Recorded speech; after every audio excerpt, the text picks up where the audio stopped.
గతంలో ఇచ్చాం, దానికి కూడా గవర్నర్ గారు స్పందించలేదు.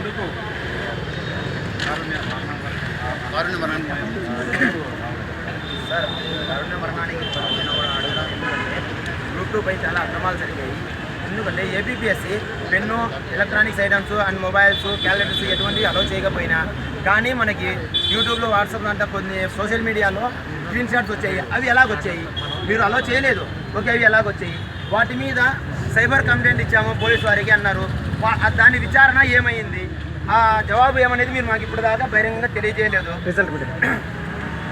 నెక్స్ట్ వచ్చేసి మాస్ కాపింగ్ సంబంధించి కూడా చాలా చోట సెంటర్స్లో జరిగాయి. వాటి మీద కూడా ఎటువంటి ఇది చేయలేదన్నారు, మాస్ కాపింగ్ జరగలేదన్నారు. అటువంటిప్పుడు వందల మందిని ఎందుకు మీరు డిబార్ చేశారు? అంటే ఆ ఎగ్జామ్ రాయకుండా అనర్హులుగా చేశారు వారిని.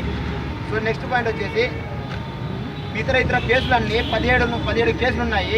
మాస్ కాపింగ్, ఫైనల్కి కేసు అండ్ ప్రిలిమ్స్కి కేసు, ఎక్సెట్రా కేసులున్నా కూడా మీరు ఎలా ముందుకు వెళ్తున్నారు?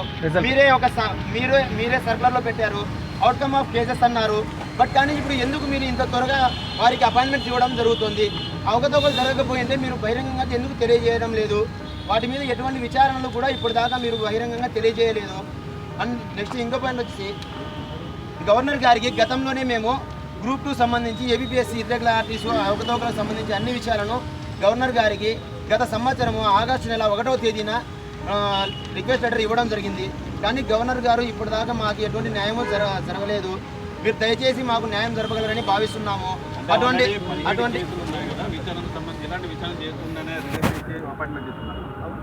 ప్రజాస్వామ్య దేశంలో ఏపీఎస్ అనే ఒక కాన్స్టిట్యూషనల్ బాడీ, అలాంటి కాన్స్టిట్యూషనల్ బాడీ ఒక ప్రైవేట్ ఆర్గనైజేషన్ సంస్థకి ఏపీఎస్ రూల్స్ ఎగ్జామ్ అటెండ్ ఎలా ఇస్తుంది? ఇలా ఇచ్చుకుంటూ పోతే దేశంలో ఎలక్షన్ వ్యవస్థను కూడా ఒక ప్రైవేట్ సెక్టర్ ఆర్గనైజేషన్ రాజకీయ నాయకులు ఉందా? దీని మీద ఏ రాజకీయ నాయకులు స్పందించడం లేదు. దీని మీద ఆంధ్రప్రదేశ్ జగన్మోహన్ రెడ్డి సెక్రటరీ వచ్చి ఏపీఎస్ డాక్యుమెంట్స్ అంతపత్రం సమర్పించారు. జగన్మోహన్ రెడ్డి గారు వైఎస్ఆర్ పార్టీ తరఫున కంపెనీ ఏర్పాటు చేస్తామని నిరుద్యోగులకు హామీ ఇచ్చారు. దీంట్లో మేము ఆశాస్తున్నాం. అదేవిధంగా రిజర్వ్ ఏర్పాటు చేస్తాము, ప్రతి ఒక్కరికి బాగా నచ్చదు.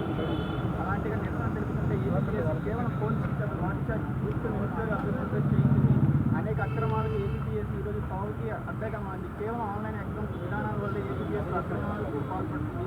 అదేవిధంగా అవుట్సోర్సింగ్ విధానాన్ని నేను కొత్తగా తరలి చేస్తున్నారు సీఎం గారు. ఇదే అవుట్సోర్సింగ్ విధానం అంటే ఏంటి? కేవలం రాజకీయ నిరుద్యోగులకు మాత్రమే అవుట్సోర్సింగ్ విధానం ఉద్యోగ అవకాశం. చెప్పండి, మొత్తంగా గ్రూప్ 2కి సంబంధించి మీకు జరిగిన అన్యాయం ఏంటి, ఏం డిమాండ్ చేస్తున్నారు? ఇవాళ వచ్చి గవర్నర్ కూడా ఏం గౌరవ జరుపుకున్నారు? నాట్ ఓన్లీ ఎవరైతే ఈ సర్వీసెస్, గవర్నమెంట్ సర్వీసెస్కి ఎవరైతే అటెండ్ అవ్వాలనుకుంటున్నారో వాళ్ళందరికీ జరుగుతున్న అక్రమాలు కానీ ఇప్పటివరకు మనకి జరుగుతున్న అక్రమాలు కానీ మనకి పోలీస్ కేసులు ఎక్కడైతే ఫైల్ అవుతున్నాయో ఇవన్నీ కూడా పూర్తి స్థాయిలో ఎక్కడ కూడా ఎంక్వైరీ అయితే ఏమీ జరగలేదు. అసలు ఈ సిస్టాన్ని ముందు ఏదైతే ఈ అన్యాయాల అక్రమాలు ఎప్పుడైతే జరగకుండా ఉంటాయో అయితే అప్పుడే ఒక దేశంలో ముందుకెళ్తూ ఉంటుంది. ప్రతి వాళ్ళు కూడా యువత చేతుల్లో పట్టుకోండి, జగన్ అన్న దిక్కు పట్టుకోండి, వెళ్ళిపోతుంది అది అంటున్నారు.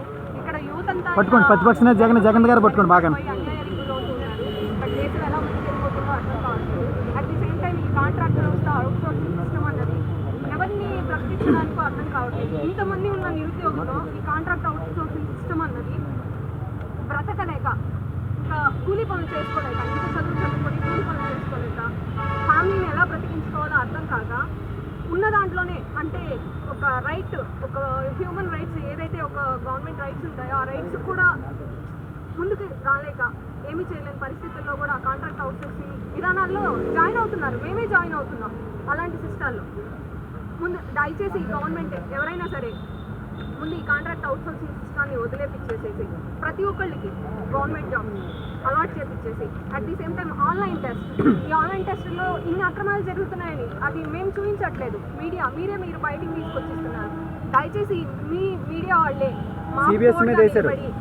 ఒక ఈ కమిటీ వేయించేసి మీరు మా ముందుండి నడిపిస్తారు. సెంట్రల్ గవర్నమెంట్ సిబిఎస్ఈ మీద వేశారు. ఎందుకు గవర్నర్ గారి దగ్గర ఇవాళ కారుణ్య మరణానికి అనుమతి కోరదు? ఇంతకుముందు ఆయన కలవలేదా? ఇదివరకు గవర్నర్ గారిని కలవలేదు కానీ ఇదివరకు కలిసాం కానీ దాని మీద చాలా కేసు